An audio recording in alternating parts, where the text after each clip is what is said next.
This is the time for cool, calm heads to prevail, and it is the time for a clear-eyed focus on the few remaining but critical issues that are still to be agreed. Yesterday, the Secretary of State for exiting the European Union went to Brussels for further talks with Michel Barnier. There has inevitably been a great deal of inaccurate speculation, so I want to set out clearly for the House the facts as they stand. First, we have made real progress in recent weeks on both the withdrawal agreement and the political declaration on our future relationship. And I want to pay tribute to both negotiating teams for the many, many hours of hard work that have got us to this point. In March, we agreed legal text around the implementation period, citizens' rights and the financial settlement. And we've now made good progress on text concerning the majority of the outstanding issues. Taken together, the shape of a deal across the vast majority of the withdrawal agreement, the terms of our exit, are now clear. We also have broad agreement on the structure and scope of the framework for our future relationship, with progress on issues like security, transport and services. And perhaps most significantly, we have made progress on Northern Ireland, where, Mr. Speaker, the EU have been working with us to respond to the very real concerns we had on their original proposals. Mr. Speaker, let me remind the House why this is so important. Both the UK and the EU share a profound responsibility to ensure the preservation of the Belfast Good Friday Agreement, protecting the hard-won peace and stability in Northern Ireland, and ensuring that life continues essentially as it does now. We agree that our future economic partnership should provide for solutions to the unique circumstances in Northern Ireland in the long term. And while we are both committed to ensuring that this future relationship is in place by the end of the implementation period, we accept that there is a chance that there may be a gap between the two. This is what creates the need for a backstop to ensure that if such a temporary gap were ever to arise, there would be no hard border between Northern Ireland and Ireland, or indeed anything that would threaten the integrity of our precious union. So this backstop is intended to be an insurance policy for people of Northern Ireland and Ireland.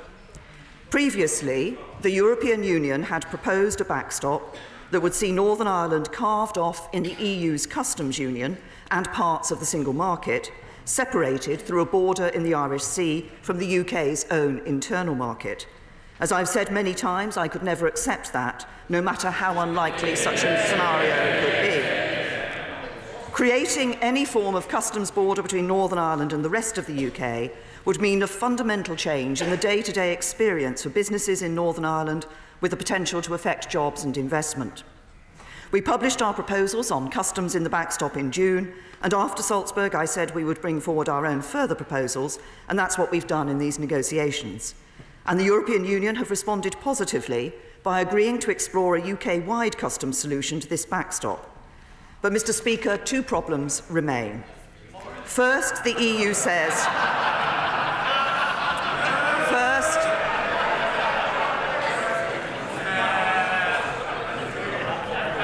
First, the EU says there is not time to work out the detail of this UK-wide solution in the next few weeks.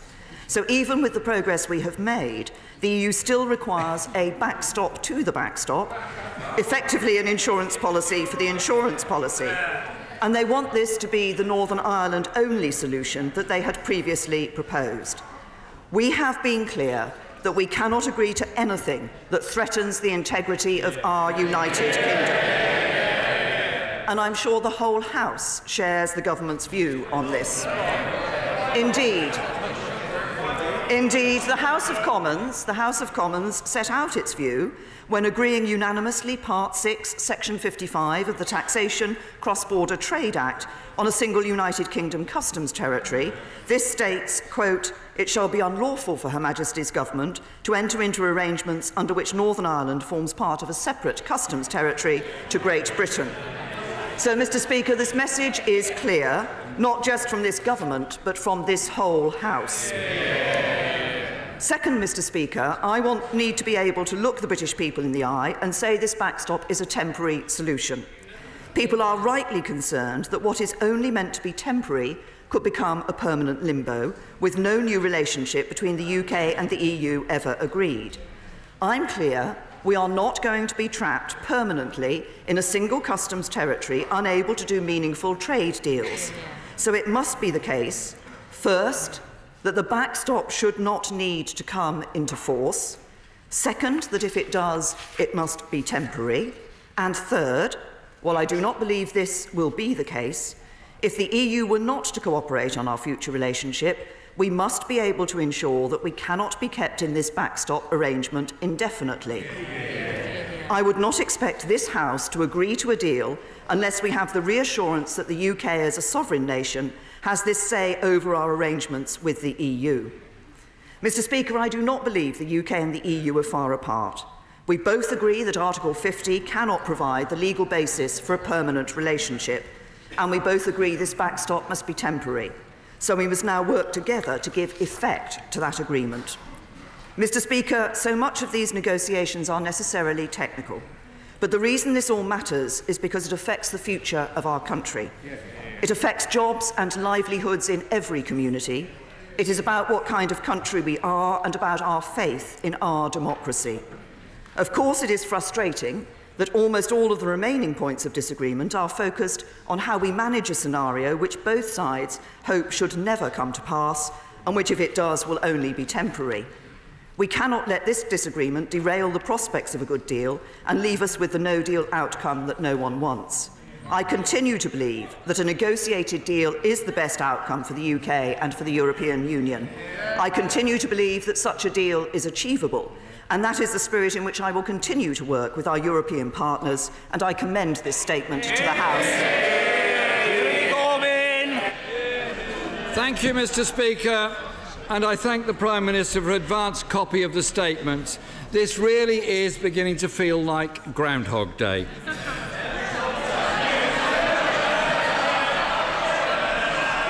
Another nothing-has-changed moment from this shambles of a government. Almost 2.5 years after the referendum, 18 months since the triggering of Article 50, and less than 6 months to go, and what have we got to show for it? Yesterday we saw another Brexit minister shuttling over to Brussels to come back, tail between his legs, unable to deliver because of divisions in the Conservative Party. And appealed earlier for calm, and I do so again, and I reiterate what people should know anyway by now, and that is that there will be ample opportunity for everybody who wants to ask a question, not to shriek across the chamber, but to ask a question, to do so. So let's have a bit of hush on both sides of the House. Jeremy Corbyn. Thank you, Mr. Speaker. And over the last 18 months, red line after red line has been surrendered. Even the Prime Minister's much-vaunted Chequers plan now appears to be dead in the water. A fact after countless resignations and apparently the threat of even more. Even her own conference speech couldn't bring herself to mention Chequers. The Prime Minister must stop the excuses. There is a Brexit deal that could command the support of Parliament and the country, a Brexit deal that would benefit Britain and allow us to rebuild our communities, regions and our economy and avoid any hard border in Northern Ireland. But that isn't her deal. And as we reach...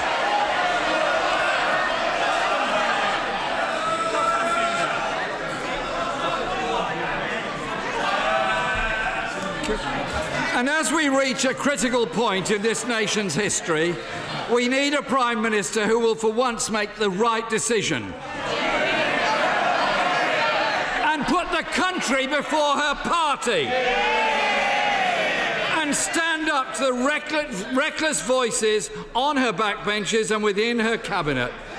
For too long, this country has been held hostage to those in her party who want to drive through a race-to-the-bottom Brexit deal that lowers rights and standards, sells off our national assets to the lowest bidder.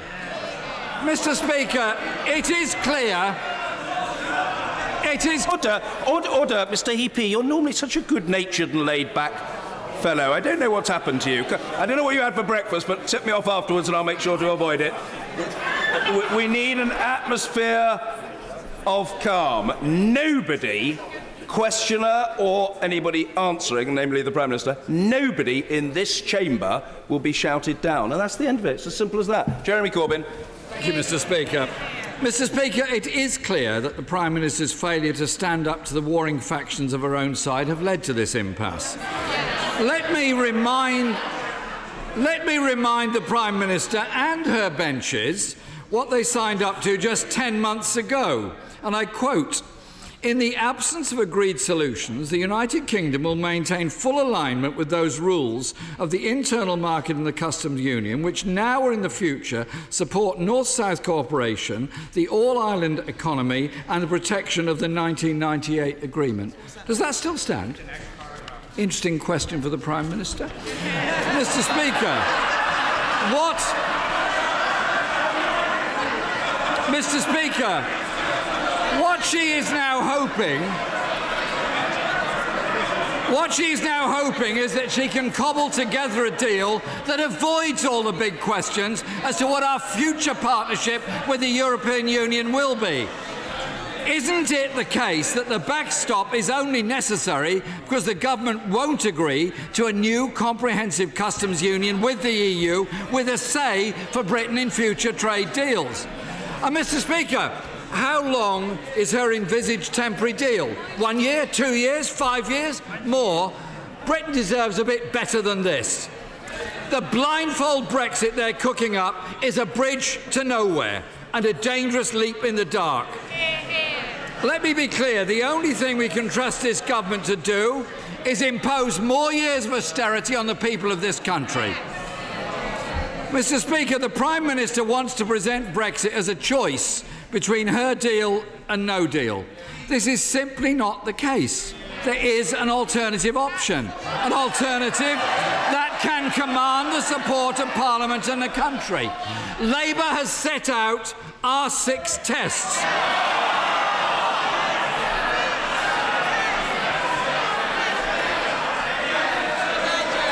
Indeed, at times the Prime Minister said she would meet them. Labour's plan, Mr. Speaker, is for Britain and the EU... Order! I mean, an even better-natured fellow, the Honourable Gentleman for Colchester, normally the embodiment of charm and good grace, very overexcitable. We'll get you in due course, Mr. Quince, don't worry. Jeremy Corbyn. Thank you, Mr. Speaker. Labour's plan is for Britain and the EU to negotiate a permanent customs union to protect jobs and manufacturing.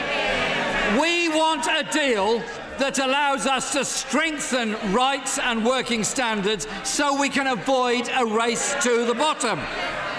And we want a deal for all regions and nations and allows us to invest in local infrastructure, local transport and energy markets so we can grow our economy again. Labour will not give the government a blank cheque to go down the reckless path they're set on at the present time. Let me be clear, Mr. Speaker, the choice for this Parliament should never be her deal or no deal. If this government cannot get a good deal for this country, then it has to make way for those who can.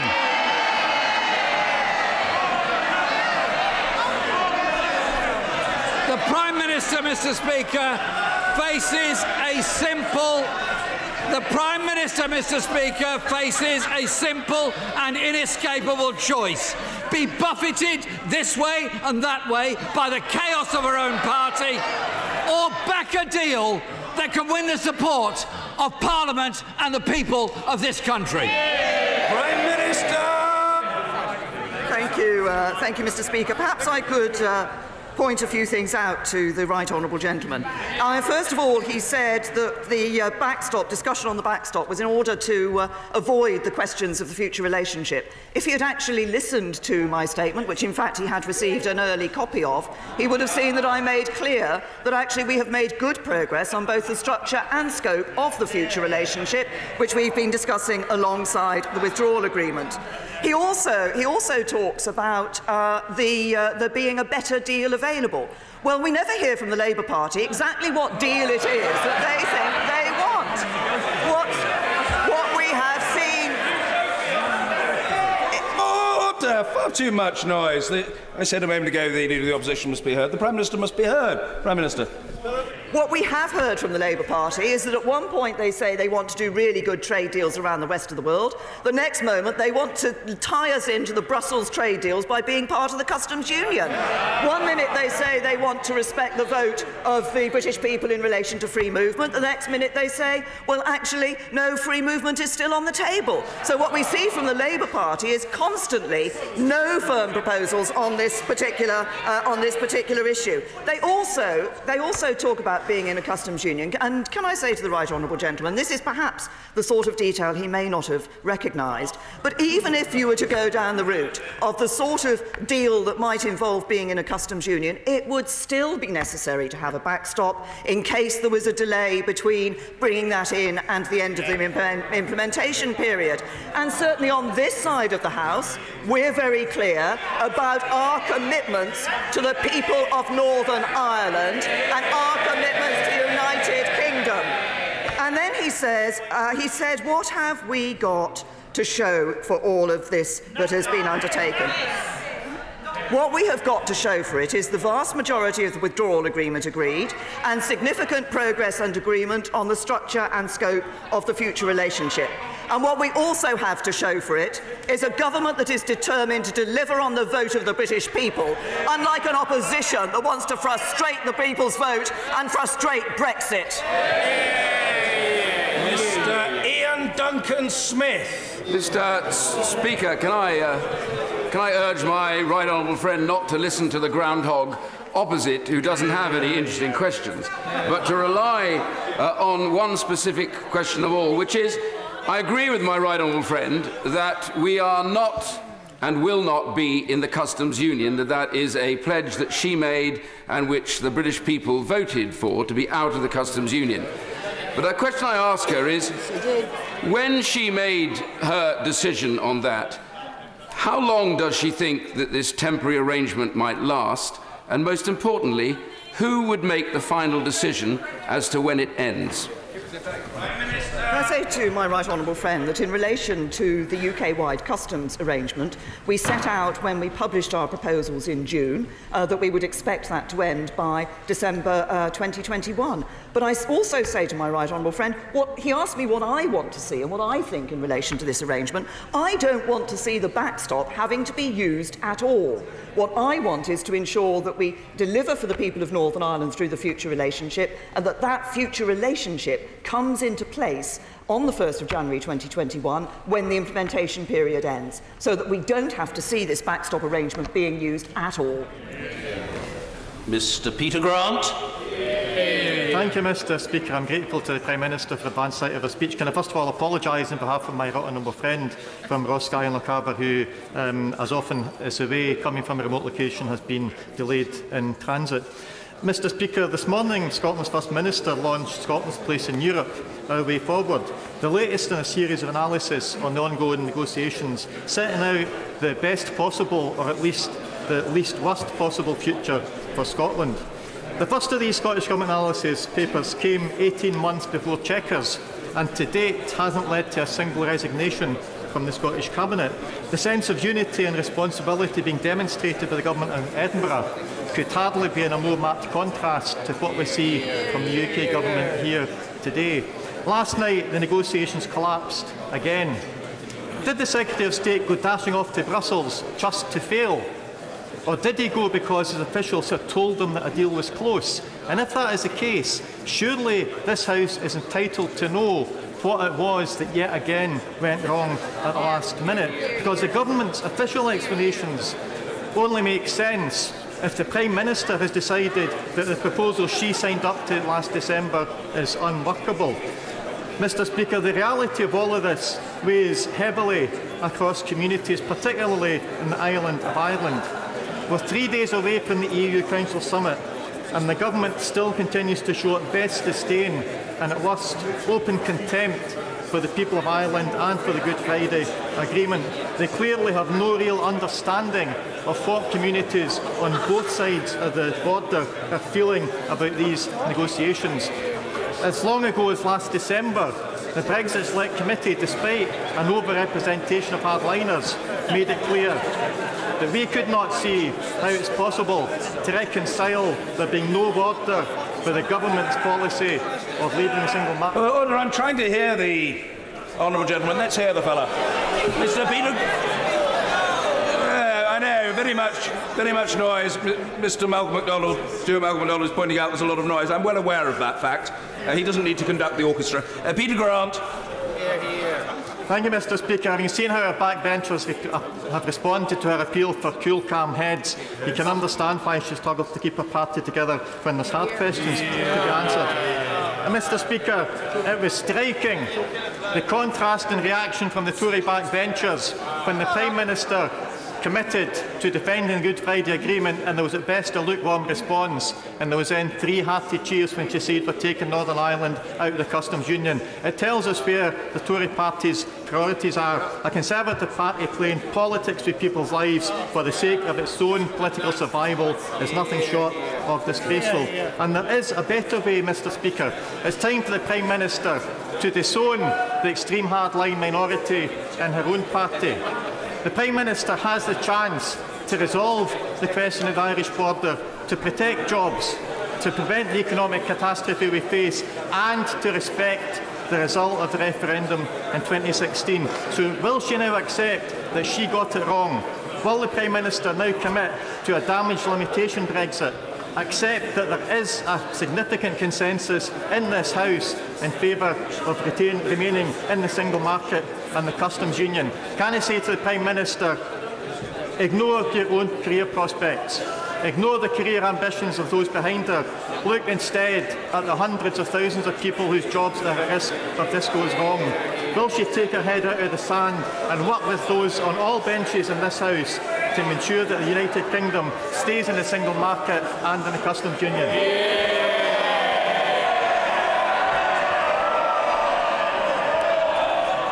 Mr. Speaker, I'll pick up a number of those points. It interests me that the honourable gentleman was talking about the importance to him of staying in the single market, presumably because of his concern about trade with the European Union. Well, we want to have a good trade deal with the European Union, but we also want to be free to be able to negotiate our own trade deals around the rest of the world as well. He said that he referenced he questioned what it was that were still the areas of disagreement between us and the European Union in relation to the withdrawal agreement, and I set those out in my statement. I'm afraid, he used a very unfortunate term. He said that we were showing contempt for the people of Northern Ireland and Ireland. Far from that. It is precisely because we recognise our commitment to the people of Northern Ireland that we are working hard to ensure that we deliver no hard border between Northern Ireland and Ireland, and we ensure that people and businesses in Northern Ireland are able to carry on their day-to-day lives and their business as they can do today. He also started off by referencing a piece of work that talked about the best economic future for Scotland. I hate to have to remind the SNP yet again, but the best economic future for Scotland is to remain in the United Kingdom. Mr. Boris Johnson.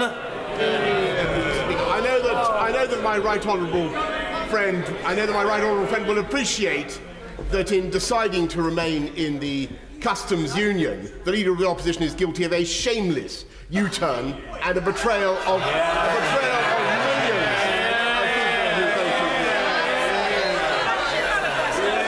Will she know? Order! I want to hear Order! I want to hear the right honourable gentleman. Order! I want to hear the right honourable gentleman, member for Uxbridge and South Ruislip. Let's hear the fella, Boris Johnson. In that case, Mr. Speaker, I will repeat that the right honourable gentleman, the Leader of the Opposition, is guilty of a shameless U-turn and a betrayal of millions of people who voted Leave. And will my right honourable friend, the Prime Minister, confirm, as I think she has just said, that the very latest deadline by which this country will take back control of our tariff schedules in Geneva and vary those tariffs independently of Brussels in order to do free trade deals will be, as I think she has just said, December 2020. 2021. If that isn't the deadline, then could you say what it is? 2020. First of all, can I say to my right honourable friend, he's absolutely right in pointing out the U-turn of the Leader of the Opposition. As I referenced in my response to the Leader of the Opposition, they cannot hold the position both that they want to do trade deals around the rest of the world and also that they want to be part of a customs union. In relation to the, as I said, when we published the temporary customs arrangement proposal back in June, we set that point of the expectation that that would be completed by December 2021. One of the issues, as I indicated in my statement, that we're discussing with the European Union is how we can ensure that we do reflect the temporary nature of the backstop and properly reflect the temporary nature of the backstop. I continue to believe that what we should all be doing is working to ensure that the backstop never comes into place and that actually it's not December 2021 that we're talking about, but it's the 1st of January 2021. Hilary Benn. Thank you very much indeed, Mr. Speaker. In the paper that was published on the 7th of June proposing a way of keeping an open border in Northern Ireland, the government said that its temporary customs arrangement would be in place, and I quote, until the future customs arrangement can be introduced. The Prime Minister has just reminded the House that she expects those arrangements to be in place by December 2021 at the latest, which incidentally is a whole year after the end of the proposed transition period. But since the expectation of an end date is not the same as a definite end date, when is she going to tell her party that we cannot have a fixed artificial time limit on that fallback which the government is trying to negotiate with the EU? Can I say, as I have done in relation to a number of questions already on this particular point, we are very clear. Let's just look at what the purpose of the backstop is. The purpose of the backstop is to be an insurance policy such that if the future relationship is not in place, then at the time of the 1st of January 2021, then there is an arrangement that ensures no hard border between Northern Ireland and Ireland. So it is there for the time until the future relationship can come into place. As we indicated in June, we expect that to be no later than December 2021, but we will be working to ensure that that point comes as early as possible, because actually it's in everybody's interests. It's in everybody's interest to ensure that we are able to move seamlessly after the implementation period into the future relationship without actually having to enter into another sort of relationship in the interim period. That's what the backstop would be. That's why we want to work to ensure that the backstop never has to come into place. Amber Rudd. Mr. Speaker, this is a moment of great importance, which is why the Chamber is so full of members of Parliament here to speak on behalf of their communities and the relevance of this particular discussion on behalf of their businesses as well. Can I urge the Prime Minister that when she listens to the very many different voices in this House she is blessed to hear from, she makes sure that she responds and works on those compromises with the EU, not just on behalf of the 52%, but also on behalf of the 48%. It is on behalf of the 100% that we need to deliver on leaving the European Union. Well, can I say and give my right honourable friend the assurance that what I and the government are looking for is a deal for the future relationship with the European Union which is good for the whole of the United Kingdom, which reflects the interests of the whole of the United Kingdom and which ensures that we do have that freedom to do trade deals around the rest of the world, but also that we protect the jobs and livelihoods that today depend on the relationship and the trading relationship with the EU. So what we're looking for, what I'm looking for, and I'm sure my right honourable friend and other right honourable and honourable friends are looking for, is a deal that is good for the whole of the United Kingdom. Sir Vincent Cable. Could I ask the Prime Minister why she really felt it necessary to make this statement today? Because it doesn't advance one iota our understanding that in relation to Ireland, Brexit means borders and bureaucracy and ultimately betrayal of the Good Friday Agreement. Can I say to the right honourable gentleman that he frequently stands in this House and complains about lack of government coming to talk to the House of Commons and inform them. And now today I come and inform the House of Commons on the position and he complains about that already. That's typical Liberal Democrat. They don't know where they stand on the issue. Sir William Cash. Will my right honourable friend confirm that if we go 1 second beyond the 31st of December 2020, we will automatically fall into the multi-annual surveillance framework, and therefore we will be accumulating tens of billions of pounds extra year on year? Does my right honourable friend accept that? And does she also accept that if we continue to be dictated to by the EU in the way things are going at the moment, this country will be brought to a humiliating conclusion? Can I say to my honourable friend, and obviously he is one of my honourable friends who has paid particular attention to these issues and very careful attention to these issues, but I don't agree with the situation that he has set out. We have been negotiating with the European Union. That has seen both the European Union recognising the arguments that we have been put forward and moving their position in relation to those, some of those issues, and us obviously recognising our need to put forward proposals that are both acceptable to us but recognise the concerns that have been expressed by the European Union.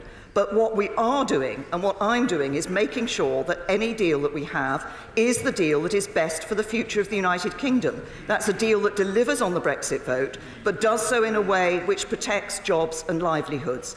Now, what we're doing in relation to the future relationship is I want to ensure that that future relationship can start at the end of the implementation period, in which case, of course, there would be no question of a different relationship with the European Union for any period of time. The financial settlement we have agreed as part of the withdrawal agreement, as my honourable friend knows, but I remind the House yet again that, and this was a phrase I think first used by the EU themselves, that nothing is agreed until everything is agreed. Vic Cooper. The Prime Minister will know that there is a real fear that the government will delay pinning down any deal until the last possible minute so that it can try and bounce Parliament with the threat that it is her deal or no deal.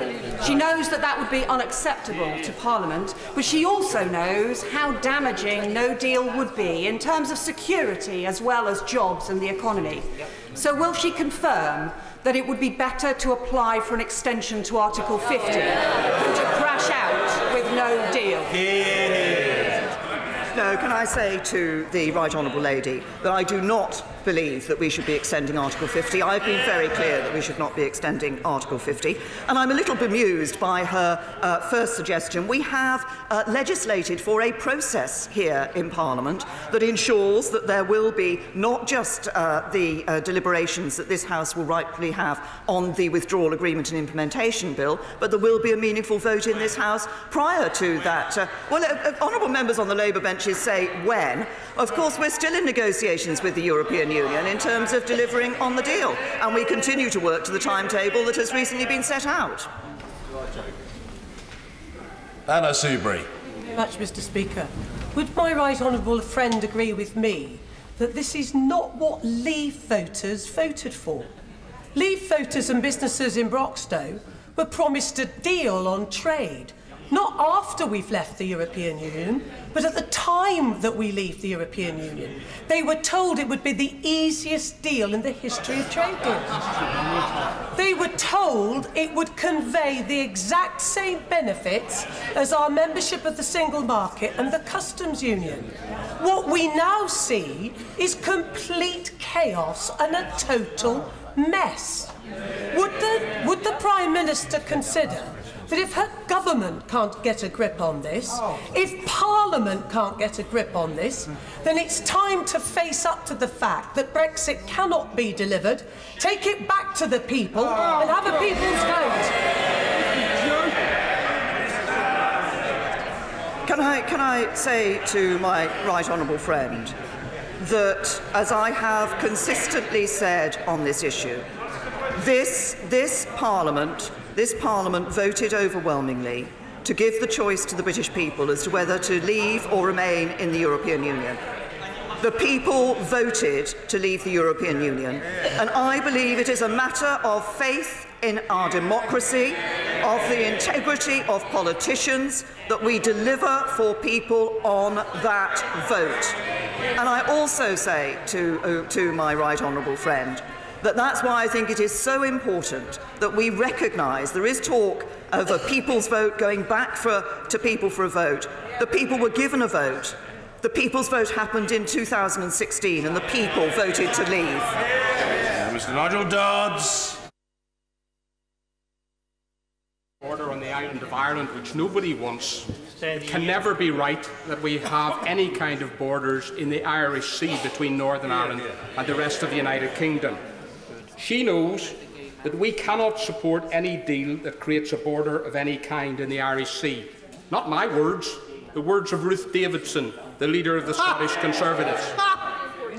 Will she confirm today, as she has said in her statement, that a proposed backstop that would see Northern Ireland carved off in the EU customs union and parts of the single market separated through a border in the Irish Sea from the UK's own internal market could never be accepted by her?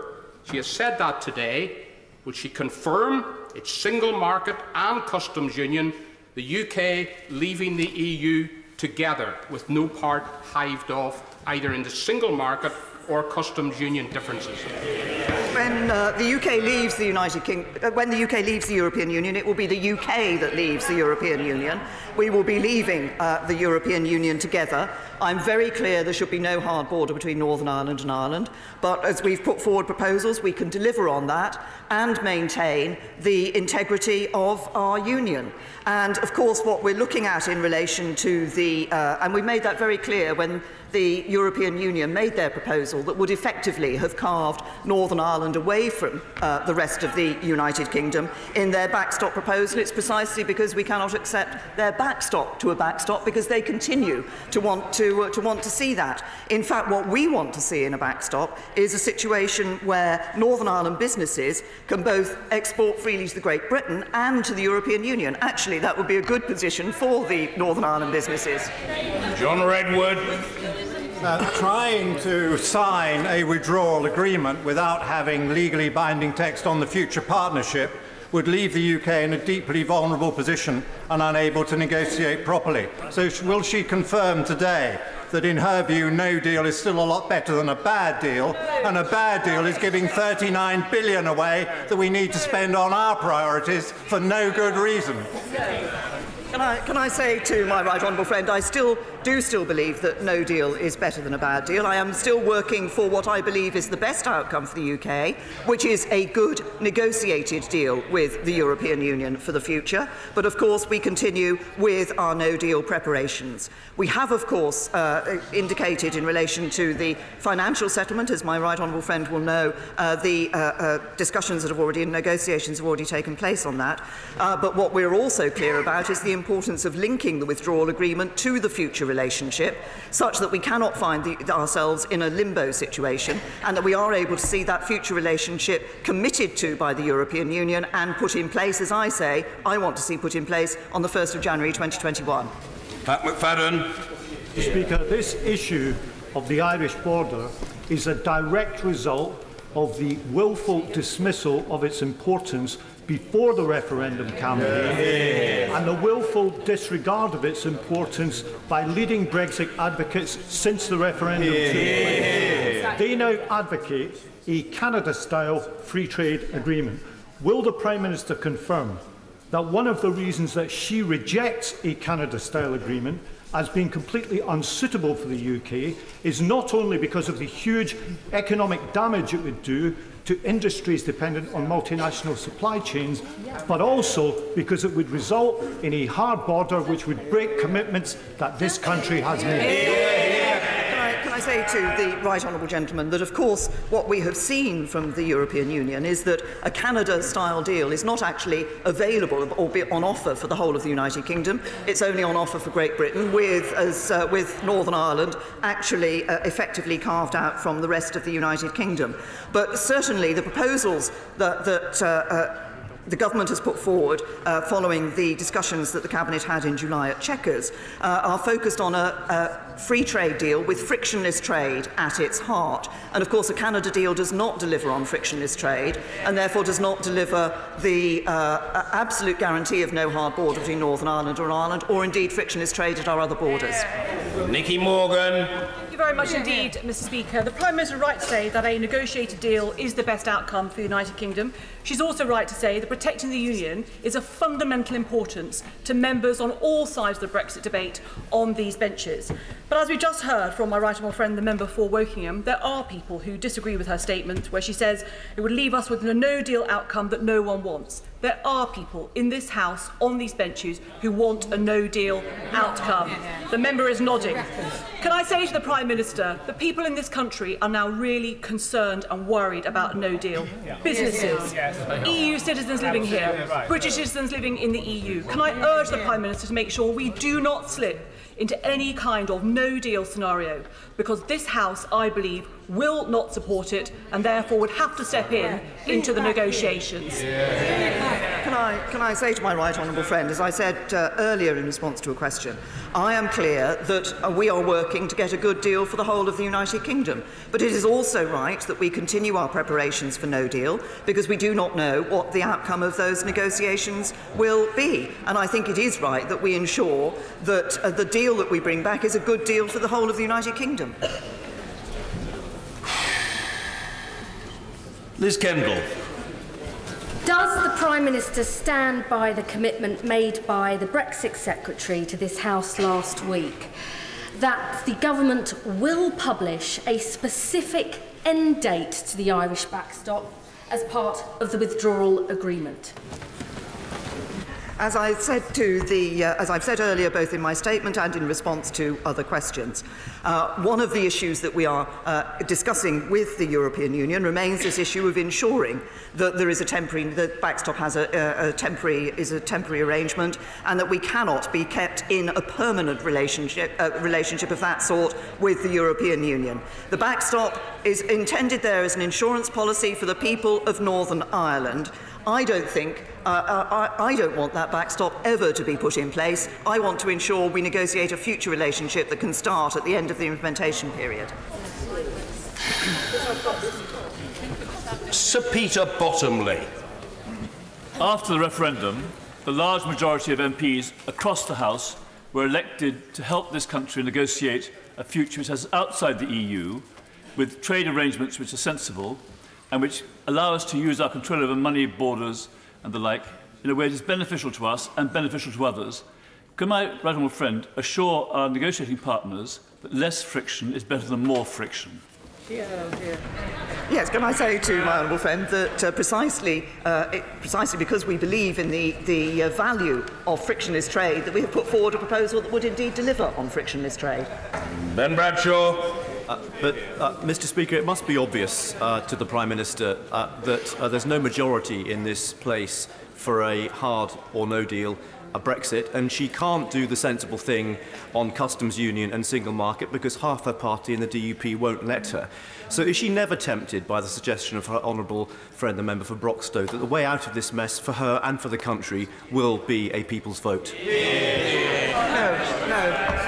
I'm going to repeat again what I have said in response to the right honourable gentleman.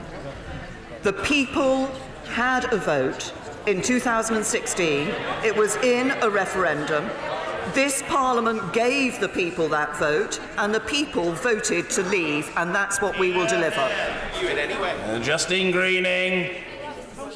Whether leave or remain, we can all agree that in the past Britain may have pooled its sovereignty, but we've never just given it away. Does the Prime Minister accept that the Common Rule Book represents a unique loss of sovereignty for Britain, but that for the first time we will have tied the hands of future generations to be bound by rules that they will have had no chance to write? No, I'm afraid I don't agree with my right honourable friend on that definition that he set out, precisely because the proposal that we have put forward involves a parliamentary lock, and it will be this Parliament that will decide on those rules, whether we adopt those rules and whether we adopt any further changes to those rules. Mr. Christopher Leslie. The Prime Minister's problem that she's dancing to the tune of the hard Brexiteers, the duo from Uxbridge and Somerset, and that we shouldn't therefore be surprised that she's taking the country towards an inferior, low-grade, hard Brexit FTA deal. Will she give an undertaking that when this House, when members of Parliament look at that deal and decide actually it isn't right for the country, and that if we decide a different course, she will respect the decision of members of Parliament to put this question to a people's vote? The right honourable gentleman will know full well that it is very clearly set out what the process would be, what the procedure would be, were it to be the case that this government were to bring a proposal back to this House and the meaningful vote was not to support that particular proposal. Mr. Patterson. Speaker, what are the cross-border transactions between Northern Ireland and the Republic of Ireland which so threaten the integrity of the European Single Market and Customs Union that they cannot be resolved by existing techniques, existing processes, under existing law, none of which require hard infrastructure on the border? Can I say to my right honourable friend that there are arrangements that in relation to customs checks that would be put in place were it not the case that we had come to an agreement to have a customs arrangement that did not require those checks to take place. Now, I have seen and have heard of a number of proposals for technical solutions to deal with those issues. I have to say to my right honourable friend, some of those technical solutions effectively involve moving the border, and it would still be a border. Some involve equipment which could come under attack, and some involve a degree of state surveillance which, frankly, I think would not be acceptable in Northern Ireland. Joanna Cherry. Thank you, Mr. Speaker. It's reported today that the Prime Minister wants the meaningful vote to take place on the 27th of November. The 27th of November is the same day as the European Court of Justice will hear the Scottish Court's referral on the question of whether Article 50 can be unilaterally revoked. My question for the Prime Minister is she afraid of MPs knowing the answer to that question before we have the meaningful vote? First of all, the honourable lady is making an assumption about the date of the meaningful vote, and of course we're still in negotiations. And secondly, no, because the point about the Article 50 and whether or not Article 50 can be withdrawn, revoked, is that this government will not be revoking Article 50. We're going to keep Article 50. Mr. Damien Green. The government was clearly right to reject that part of the Commission's proposals that would have threatened the integrity of the United Kingdom, but it's salutary that what the European Commission produced was a deal that would have been worse than no deal. Despite that, can my right honourable friend assure me and the House that she will continue to work very hard to make sure that we get a deal, because I believe that apart from a relatively small number of people who genuinely believe that no deal would be a good thing for this country, and apart from a few people who would vote against a deal for purely partisan reasons, there is an enormous majority in this House for a negotiated settlement to this procedure. Well, I can give my right honourable friend that assurance. We will continue to work for a good deal, because I believe a good deal is the best outcome for the people of the United Kingdom. Angela Eagle. Mr. Speaker, the DUP who sustain the Prime Minister in office have made it clear that they think no deal is almost inevitable. What does she think? We continue to work for a good deal for the whole of the United Kingdom. Mr. Dominic Grieve. Thank you, Mr. Speaker. I wish my right honourable friend every good thing in this negotiation. But I do point out to her that we are heading towards a conclusion where we are going to be in a at least two-year relationship with the EU, which is a condition of vassalage because we have absolutely no say in the rule-making, but we are tied to it. And then, in fact, we're going to be bound by a common rule book afterwards, even if she's successful. And I have to say to her that in those circumstances, I will not be able to support the government in this unless this matter is put to the British people again. It's entirely different from what was discussed and negotiated during the referendum in 2016. I say gently to my right honourable friend, I think I recall the time when he was in favour of the government negotiating an implementation period for our withdrawal from the European Union to bridge that point between our leaving on the 29th of March 2019 and the point at which the future relationship would come into place. We have set out the reasons why I think it is important for us to ensure that at the heart of our future relationship is a fair trade deal, a free trade deal, which has frictionless trade at its heart. That is a good trade deal for the United Kingdom, but which also enables us to undertake good trade deals with others around the world. Emma Little Pengelly. Can the Prime Minister give a firm commitment that nothing will be agreed with the European Union that would exclude Northern Ireland from any part of any future UK trade deals? We will be negotiating trade deals in the future. In the future relationship, we will be negotiating trade deals on behalf of the whole of the United Kingdom, including Northern Ireland. Mr. Jacob Rees-Mogg. Thank you, Mr. Speaker. My right honourable friend made the excellent point that it would be unlawful to have a separate customs arrangement for Northern Ireland. Why did that point escape the negotiators until so late in the process? Can I say to my honourable friend that the point about the not having a customs border down the Irish Sea is not a point that has escaped negotiators. We've been very clear. We were clear when the proposal was first published by the European Union back earlier this year, and we have consistently been clear that such an arrangement was one that the UK government could not accept. George Howarth. Does the existence of a backstop serve only to illustrate the fact that the Prime Minister has actually wasted the last 2 years? Yeah, absolutely right. No. Antoinette Sandbach. Thank you, Mr. Speaker. Employees in the car manufacturing, pharmaceuticals and food and drink manufacturing sector in Edinburgh want to manufacture to a single rule book with frictionless trade. Can the Prime Minister confirm this remains her negotiating position? Yes, we continue to negotiate on the basis that the best deal for the future is one which has frictionless trade at its heart. That will be good for businesses here, good for jobs and livelihoods here, but will also be a deal that will deliver on the vote of the British people. Alison McGovern. Thank you, Mr. Speaker. Given the trouble being caused to the Prime Minister by a relatively small number of members of this House, doesn't she now regret not seeking cross-party consent to her negotiating objective? Can I say, we have a very clear negotiating objective in relation to the deal that we're getting from the European Union. Sadly, what I see from the Labour Party front bench is not a consistent approach in relation to that. This government has set out our approach in Lancaster House and has followed that through at every stage of these negotiations. Stephen Crabb. Speaker, when it comes to signing the political declaration on the future relationship, would my right honourable friend confirm that that declaration will be clear, it will be specific and it will be binding so that business does have more certainty and that we don't just begin another period of Brexit fog and uncertainty?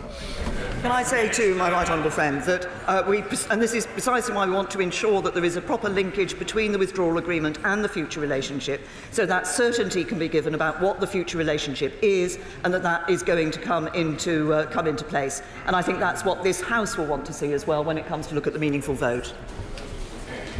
Stella Creasy. Speaker, the Prime Minister has chastised Labour's 6 tests. Let's look at the one that she has set, which is that frictionless trade must be the condition for signing up to the withdrawal agreement. 2.5 years on, all the whiz-bang technology that you like and a temporary customs arrangement later shows that only staying in the customs union can do that. Yep. So in meeting her own test, the same challenge the Prime Minister will face that she faces now, is it friction with the ERG or the future of the people of Northern Ireland that matters more? Because her refusal to let the British public sort this out through a final say deal shows it's not the country. Can I say to the Honourable Lady, as I have said to others, the British people made their decision on us leaving the European Union, and if she wants to know how to deliver frictionless trade, read the White Paper. Greg Hands. Speaker, I'm delighted my right honourable friend has rejected the proposal opposite to be in a customs union with the EU, which was, of course, rejected by this House only in July. Apart from the most important reason about having our tariffs and trade policy determined by Brussels without us having a seat at the table, it would also mean we'd have no control over trade defences, about dumping, unfair trade practices, have no control over trade preferences for the developing world. Will she therefore agree with me that it would be illogical to agree to be in a customs union with the European Union beyond December 2020? Well, can I first of all commend my right honourable friend for the work that he did on our trade policy when he was a trade minister. Can I say to him that I absolutely want to see that we're able to put those new trade arrangements into place at the end of the implementation period. I want to see that future relationship coming into play at that point, which of course would be the 1st of January 2021. Tom Brake. Does the Prime Minister accept that the best interests of the country are not served by a gaggle of self-serving cabinet ministers threatening to resign, but they would be by allowing the people a vote in a people's vote? Look, I am quite happy to repeat what I have said in answer to all of those members of this House who have proposed a people's vote. We had a people's vote. It was called the referendum and the people voted to leave. Sir Nicholas Soame. Mr. Speaker, I welcome the Prime Minister's statement and the progress that has been made, but would my right honourable friend make clear that throughout the tangle of these incredibly complex and difficult negotiations, security cooperation must remain a national priority? And will she confirm unequivocally that this will be the case? Can I say I'm very happy to give that reassurance to my right honourable friend, and I'm pleased to say that we are making good progress in our discussions with the European Union on both internal and external security matters. Emma Reynolds. The Prime Minister has clearly ruled out a Canadian-style free trade agreement, and as she rightly says, such an agreement would not lead to frictionless trade and indeed would be disastrous for our food, automotive and aerospace industries, amongst others. But can she explain how she will guarantee jobs in these industries and deliver frictionless trade if the UK leaves the customs union? And will these customs arrangements be detailed in the political declaration that we will have to vote on? Good point. The Honourable Lady wants to know how we would deliver frictionless trade in the circumstances. Read the White Paper. Sir Oliver Heald. Prime Minister spoke about the need to take a cool and calculated approach to the negotiations, and that really everything that's been achieved so far in the negotiations has been a result of that approach. But does she agree with me that to have the sort of free trade that we want, it must be frictionless, or as frictionless as possible, with the EU, so that our manufacturers can continue to have those very important businesses and all the jobs that go with them? And with that in mind, I hope she'll send our Brexit Secretary, the Right Honourable Member for Esher, over the Channel as often as possible.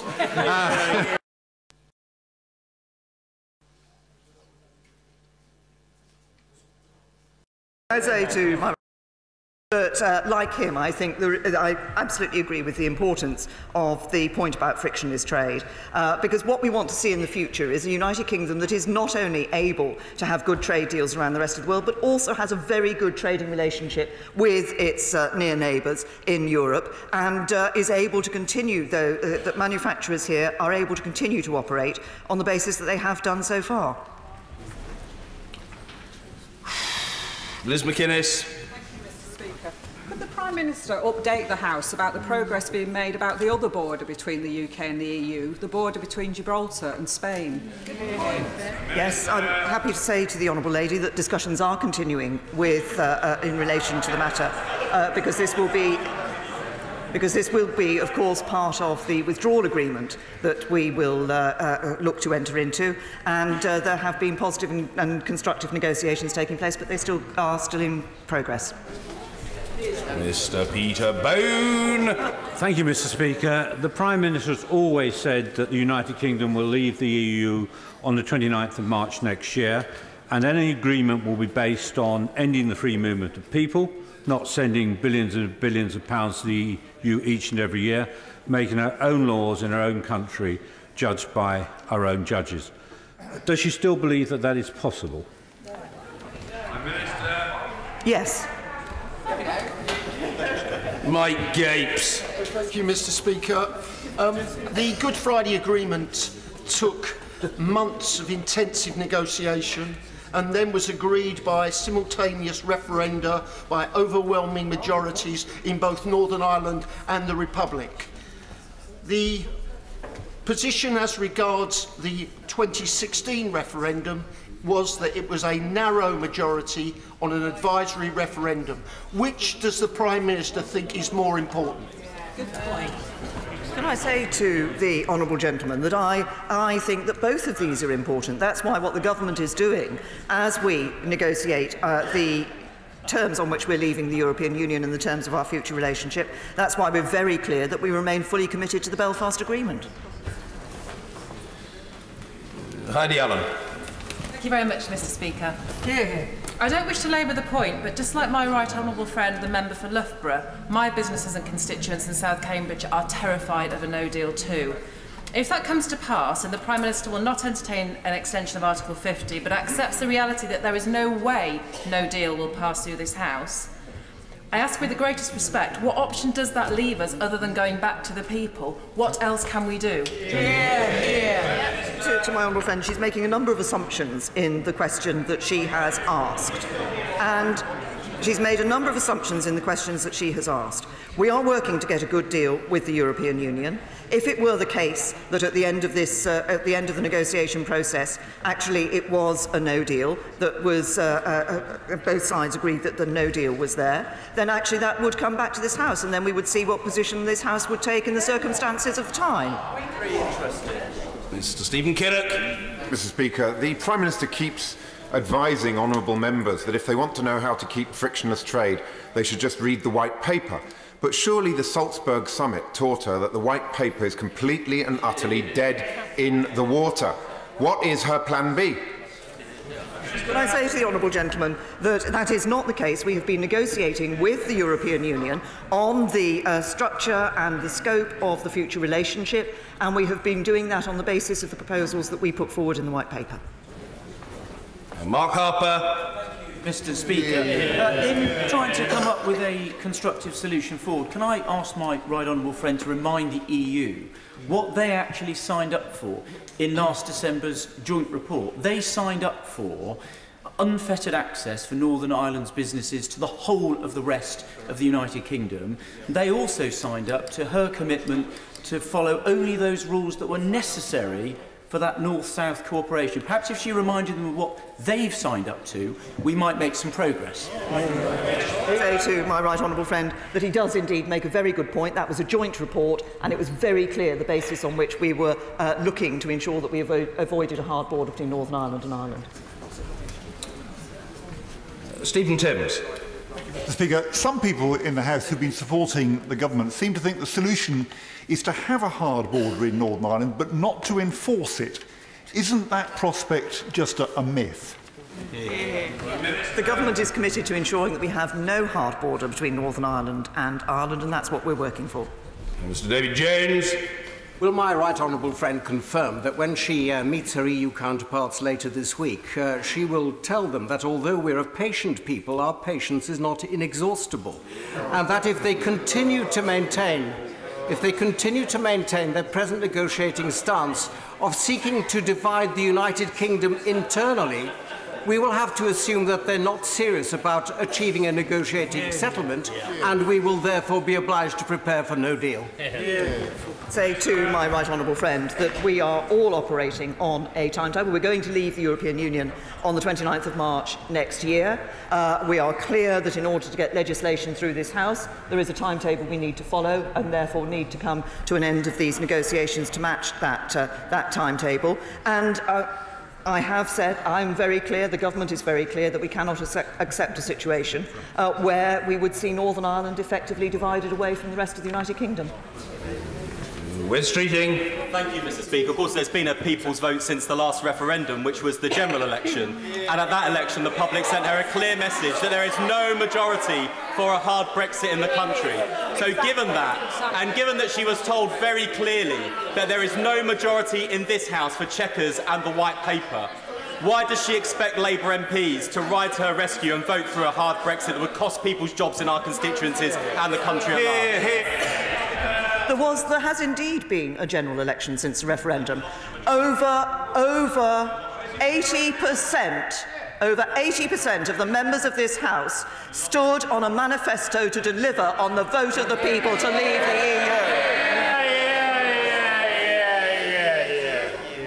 EU. Sir Desmond Swain. Were it to become necessary to implement a backstop agreement, subsequent ending of that arrangement must be a matter for the British government, mustn't it? If it were necessary for a backstop agreement to take place, as I said in my statement, we want to ensure that we as a British government are able to ensure that that backstop arrangement is indeed temporary and does not become permanent. Catherine McKinnell.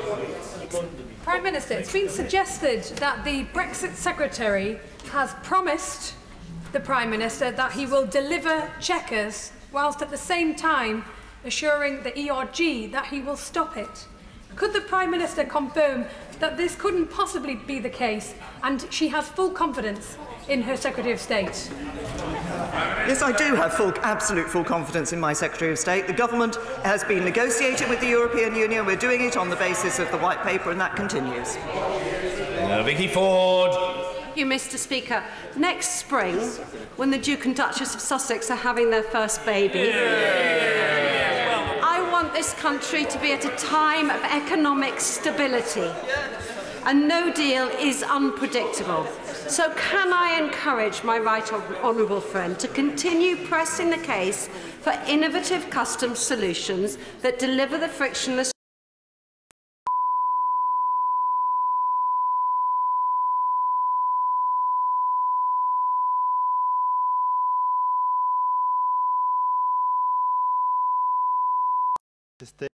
l'équipe de France, à la fois dans le jeu et peut-être en dehors du terrain. Et est-ce que tu l'as retrouvé comme à la Coupe du Monde dans le groupe? Alors je suis désolé, je ne regarde pas tous les matchs de Manchester United.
would be heavily reliant on innovative technical solutions. If that is true, why is he so dismissive of the same solutions approved and endorsed by the European Parliament in respect to the land border on the island of Ireland?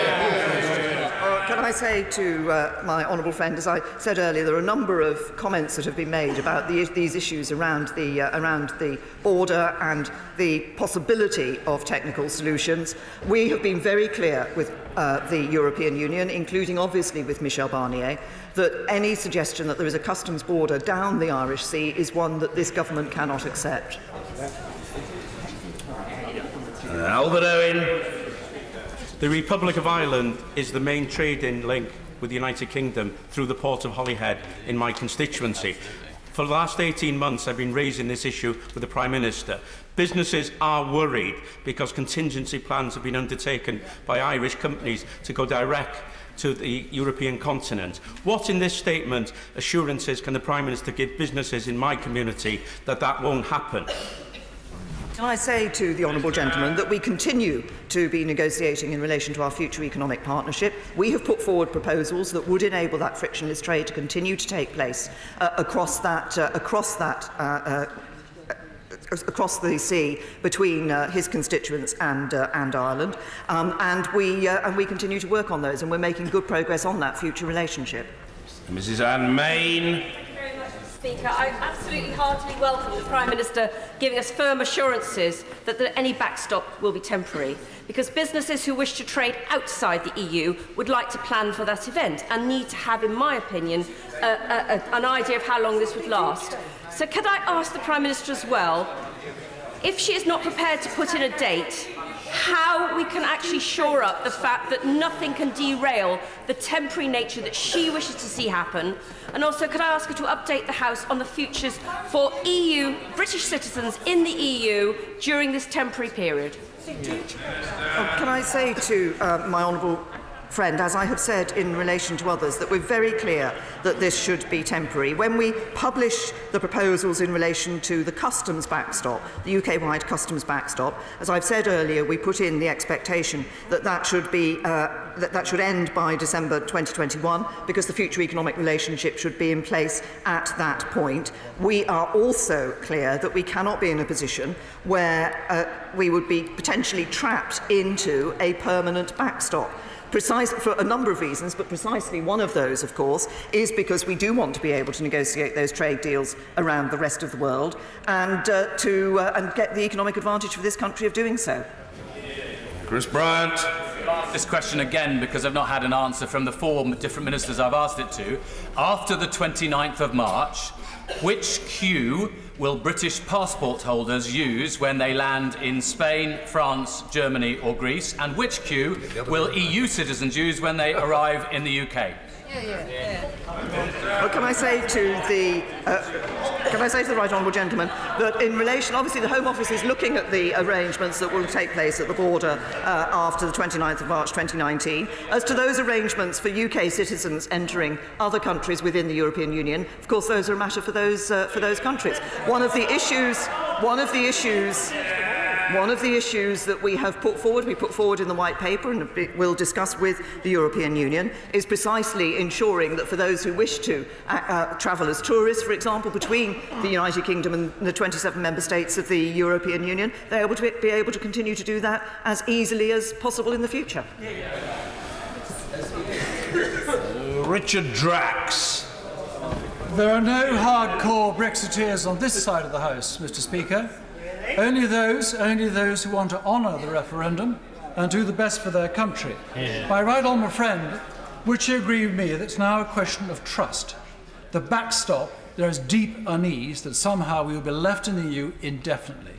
Can I ask her again that if we have to fall back on a backstop, that the United Kingdom has the sole right to pull out of it? Can I say to my honourable friend, the point about the backstop is that it is, as I said, an insurance policy for the people of Northern Ireland.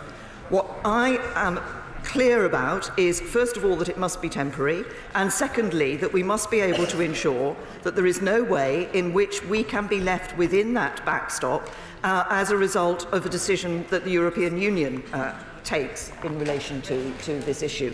That there's a concern, I know, that somehow this will be an arrangement in which they don't negotiate the future economic partnership, future relationship, and therefore we're left in this limbo. This is why it's so important that we get a number of things, not least the linkage between the withdrawal agreement and the future relationship, but that also in the withdrawal agreement we get that reassurance about the temporary nature of this backstop.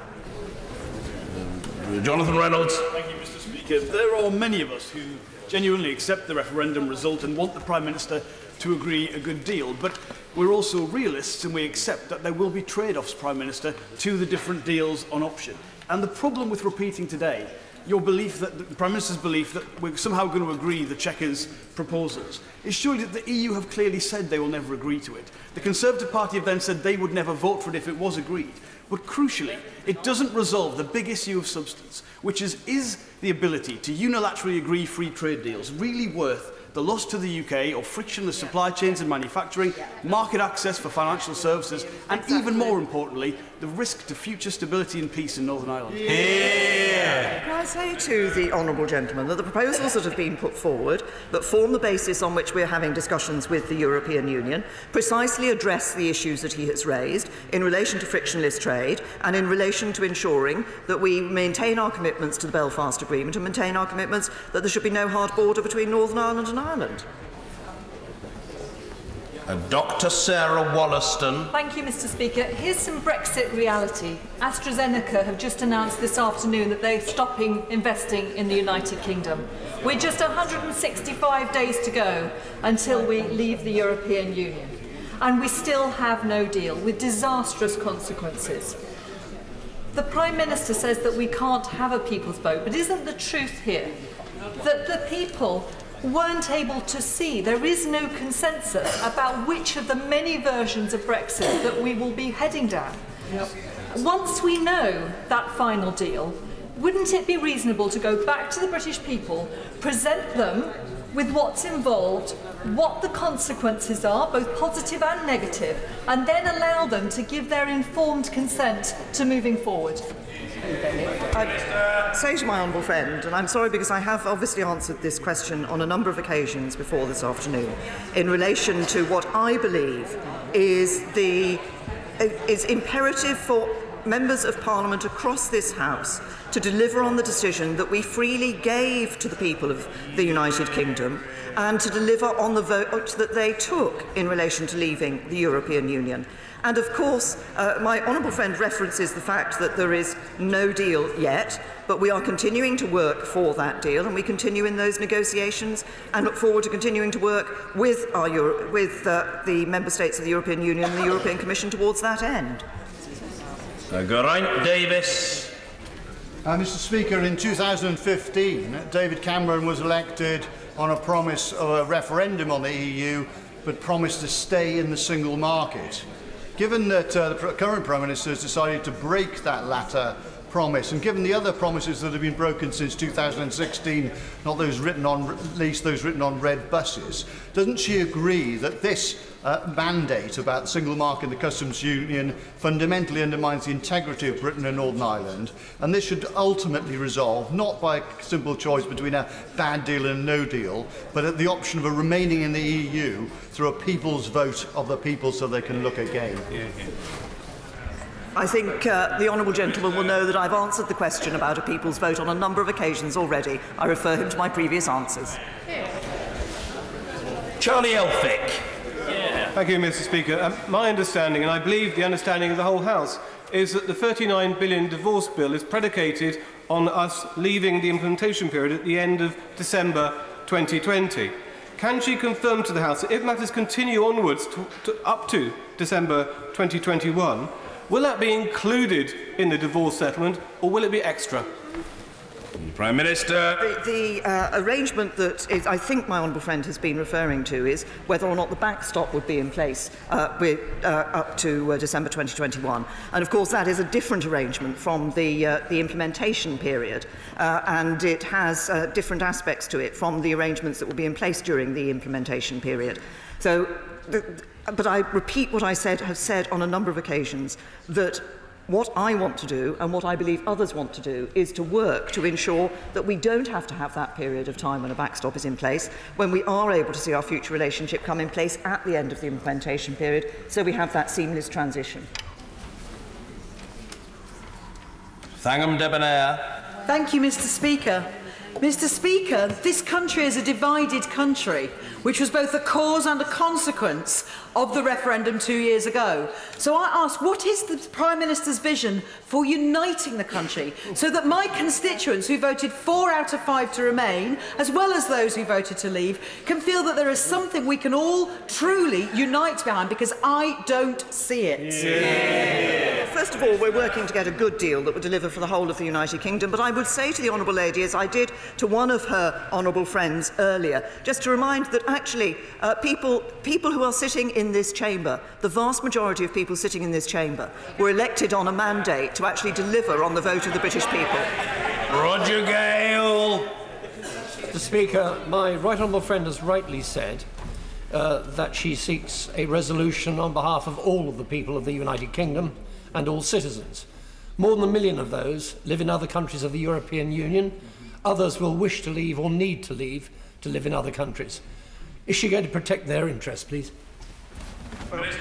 Can I say to the my honourable friend that, of course, when we were negotiating the citizens' rights element of the December joint report, I was asked in this House on many occasions to give a unilateral declaration of the rights of EU citizens here in the UK, which I refused to do until we could negotiate a reciprocal arrangements for United Kingdom citizens living in the remaining member states of the European Union.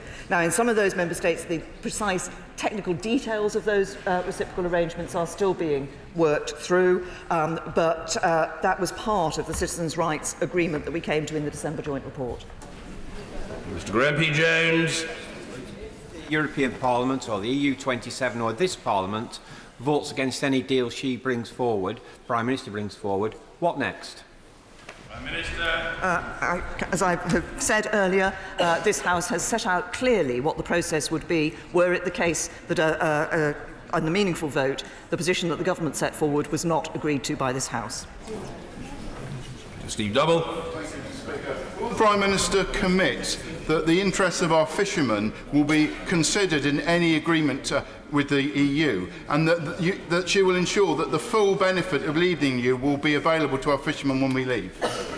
I can give my honourable friend that assurance. We are absolutely clear. We're coming out of the CFP and we will be an independent coastal state, and we will be able to decide and negotiate who has access to our waters.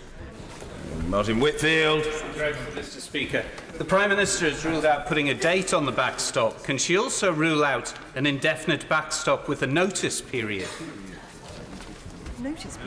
I'm very clear that we're not going to have an indefinite backstop, that we will ensure that the backstop is a temporary arrangement. As I said in my statement, the third point I said was, while I do not believe this will be the case, if the EU were not to cooperate on our future relationship, we must be able to ensure that we cannot be kept in this backstop arrangement indefinitely.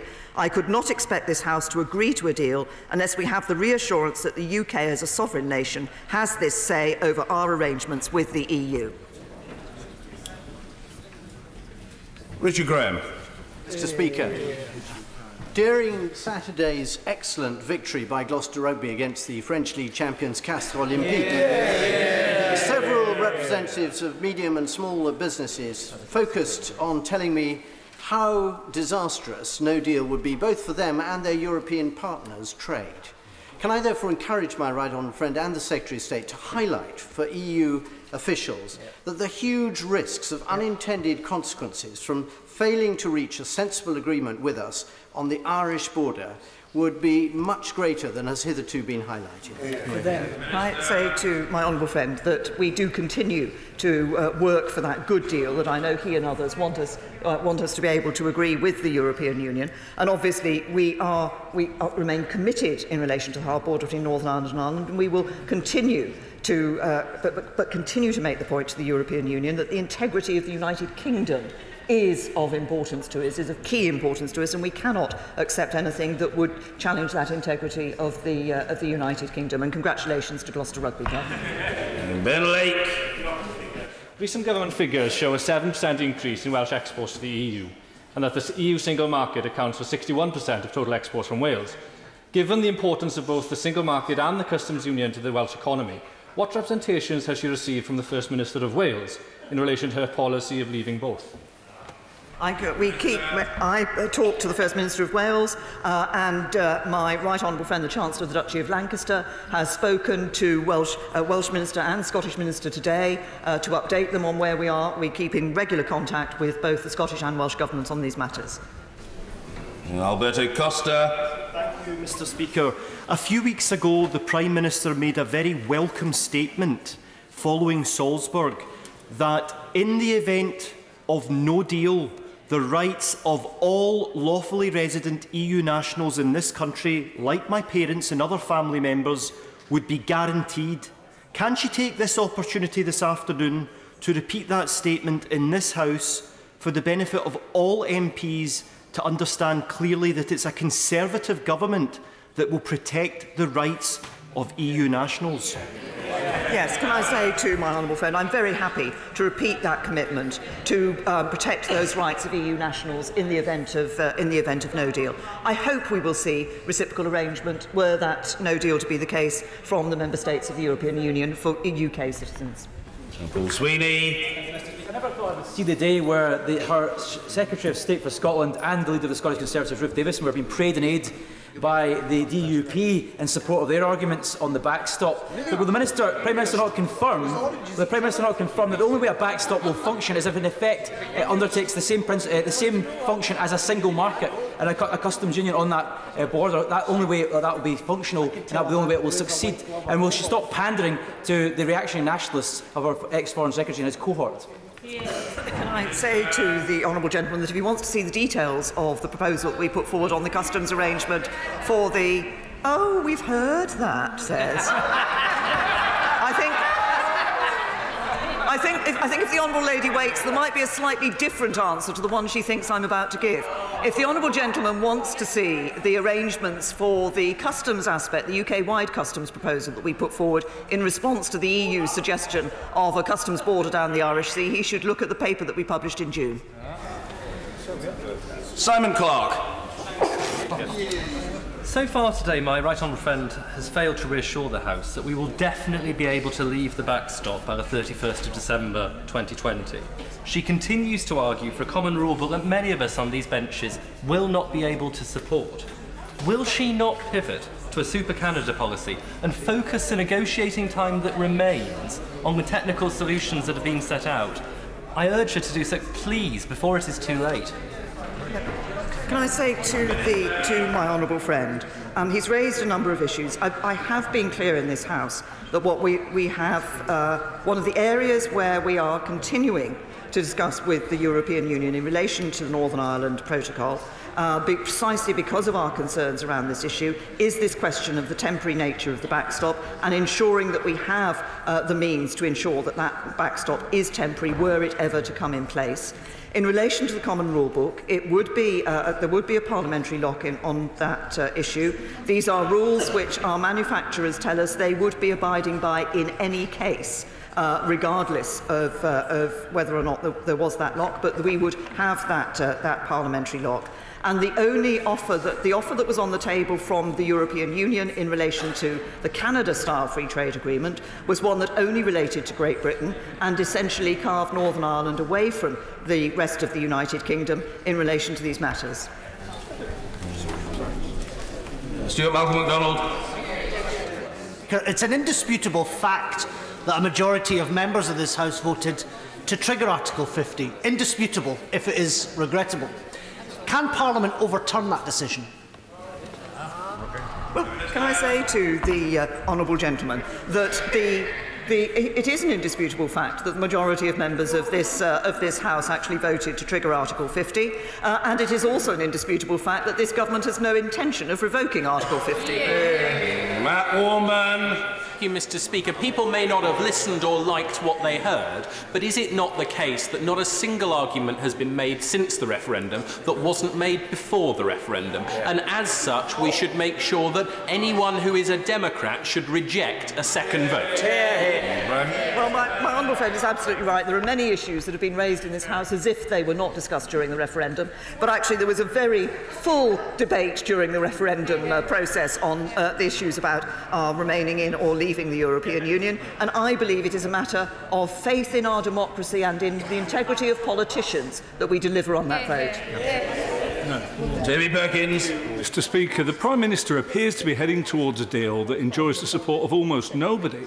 She is saying to the Brextremists that they need to vote for her deal because otherwise Brexit will collapse. She's saying to more moderate voices that they need to back her deal, otherwise there's going to be no deal. Isn't the truth that neither of those positions are actually true? simply say to the honourable gentleman, we're working for a good deal, we'll bring that deal back and there'll be a vote in this House of Commons. That's what they've got, I think. Simon Hall. Mr. Speaker, as we approach this crucial phase, I'm absolutely convinced that my constituents in North Dorset want to be assured of this one thing, that my right honourable friend is not negotiating in her interests, in the interests of our party, but quite properly, as a sensible Prime Minister, in the interests of the country, our people and our businesses. Can she confirm that that is the case?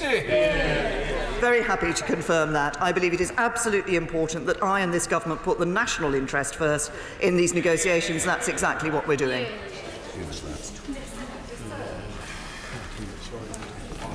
Dr. Ripahak.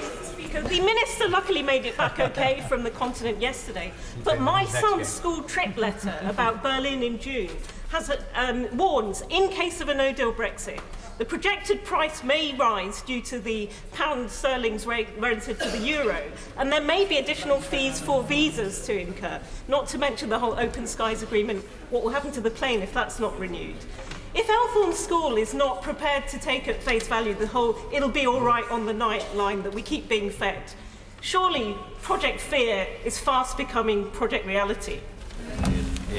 We are working for a good deal, but it's absolutely right that the government, as it has done, for example, through the publication of technical notices and through the work it is doing for those matters that are responsibility of government, prepare for the possibility of no deal. The European Union is preparing for the possibility of no deal, but we are both sides working to ensure we get a deal. Kevin Foster. Mr. Speaker, the honourable member for North East Somerset brought some more tourists to my constituency on Saturday at a rally. Obviously, tourism is a very large business for Torbay. What thoughts is the Prime Minister having about continuing the trade of tourism after we leave the European Union? My honourable friend raises an important area. There are many sectors that we need to consider when we're looking at our future relationship, and tourism is one of those. One of the key issues, of course, which I've referred to already in this chamber this afternoon, is the question of ensuring that tourists can move across the border as easily as possible, and preferably as easily as they can today, so that there is no further encumbrance on those tourists who want to come and visit my honourable friend's very beautiful constituency. Anna McMorrin.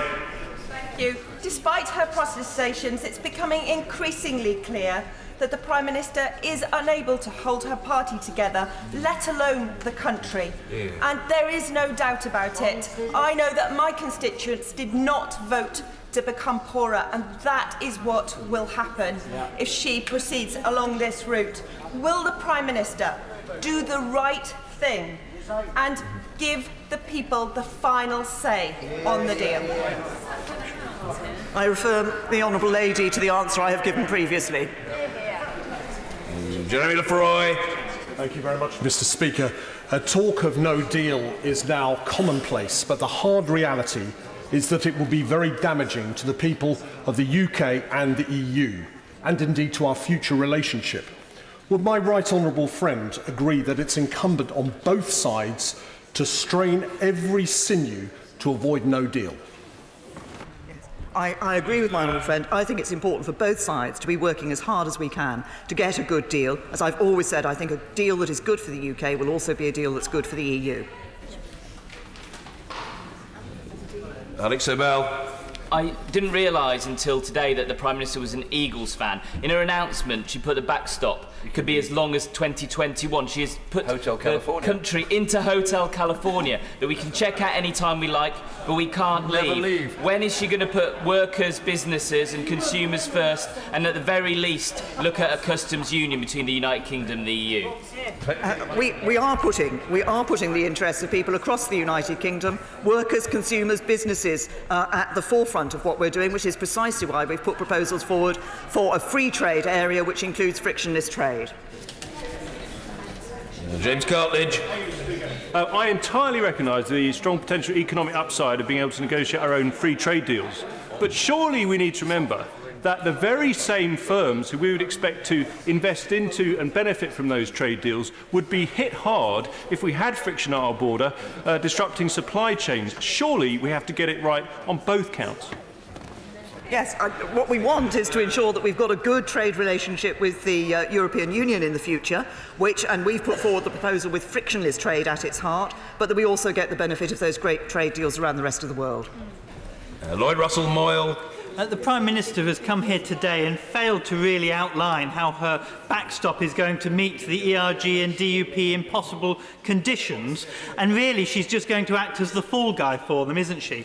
Why doesn't she put herself out of her contortionist misery and put this question to a general election or a third referendum with Remain as an option?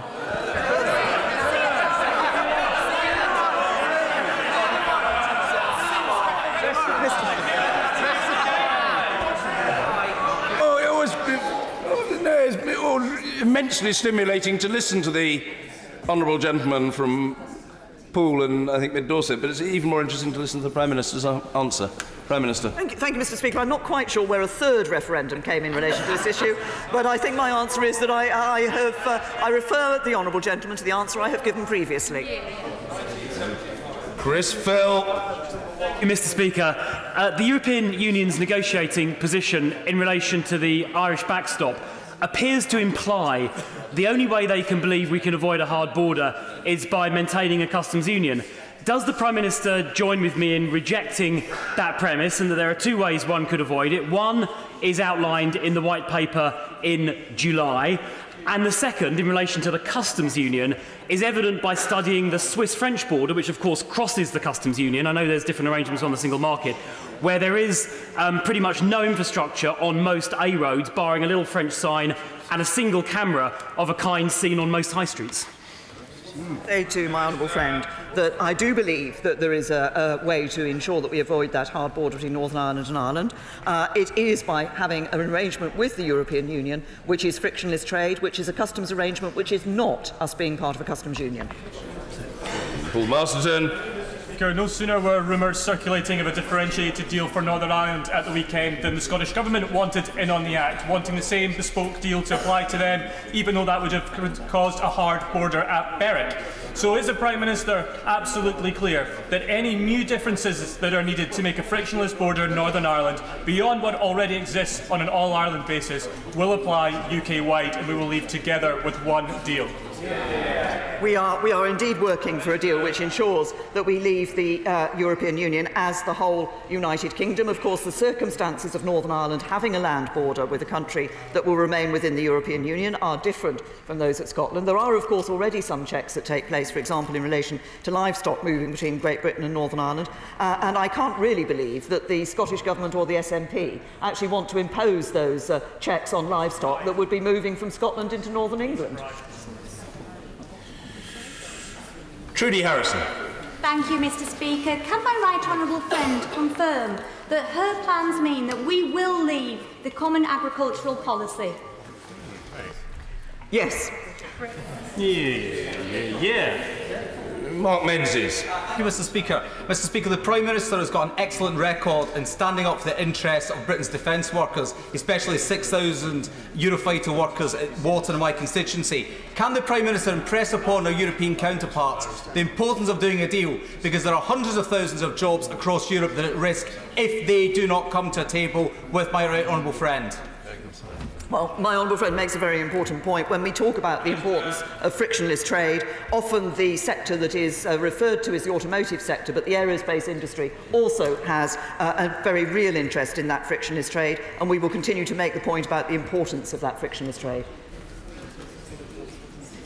Will Quince. Mr. Speaker, will my right honourable friend reconfirm that she would reject any plans or deal that would break up the United Kingdom or threaten our precious union? Indeed, I'm happy to give that commitment, and that is precisely why we have been clear about that we cannot accept the proposals that the European Union has put forward that would, in effect, mean a customs border down the Irish Sea, which would effectively break Northern Ireland away from the rest of the United Kingdom. Nigel Huddleston. Speaker, does the Prime Minister agree that compromise on both sides, whether in politics, in business or in any human relationship, does not mean giving in, giving up, being humiliated, but it's a perfectly sensible and reasonable route to getting a mutually beneficial and desirable outcome? Yes. Yes, by definition, negotiations mean both sides sitting down, talking about the issues and coming to an agreement that both can accept. And very often that does mean both sides having to accept some degree of compromise. Mr. Chalk, you seem to be losing your appetite. I hope not. Mr. Alex Chalk. It's just because, Mr. Speaker, the question was asked so artfully before. I don't want to repeat myself, but shall I repeat it? May I repeat it, Mr. Speaker? Yes. My right honourable friend has made clear that there is an impasse over the Northern Ireland backstop, but is she confident that with a constructive approach and goodwill on both sides, it remains possible, and indeed it must be possible, to cut the Gordian knot? Yes, can I reassure my honourable friend, I do believe it is possible for us to come to an agreement that meets our requirements, and I believe it is possible for us to achieve the good deal that we want to see for the United Kingdom. Mr. Stephen Kerr. Thank you, Mr. Speaker. I think I've heard very clearly the Prime Minister state and restate that our precious union is not up for negotiation. But will she rule out any increase in checks on trade flowing between Great Britain and Northern Ireland? What we've put forward in relation to the backstop proposal is a mixture of a UK-wide and Northern Ireland-specific proposal, which meets the constitutional settlement that we have for Northern Ireland. As we've already recognised, there are, of course, a limited number of checks that already take place. What we want to ensure, as I said earlier, is that businesses in Northern Ireland are able to have that free and unfettered access to the rest of the United Kingdom internal market, and indeed, in the backstop arrangement, have that unfettered access to the European Union as well. Thank you. Order. Statement. The Minister of State for Energy and Clean Growth. Minister Claire Perry. Thank you, Mr. Speaker. With permission, Mr. Speaker, I should like to make a statement to this House. As the Prime Minister said earlier this year, the international determination to address climate change and deliver a cleaner future is one of the facts of our time and one of our greatest opportunities. Only this month we had a reminder of the importance and urgency of our mission in the form of the publication of the Intergovernmental Panel on Climate Change's latest special report. The report's conclusions are stark.